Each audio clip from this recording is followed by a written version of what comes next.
Meow meow. Nagtatago. Hindi. Nagpo-post siya. Meow. Marunong yan eh. Marunong yan mag-post. Alam niyang nakakamera siya. Meow. Ayan, buntis ang pusa ko. Ayan, oo. Ay, nahabol yan. Siguro may insect dyan. Yun ang inaano niya.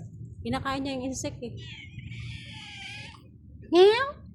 Meow. Meow. Oh, marunong yan. Biglang gaganunin yan yung camera ko. Meow. Meow. Meow. Meow. Meow. Meow. Sige na, bye-bye. Ayan oh, buntis si... Oo, tumakbo. Yan, bakit hindi giniba?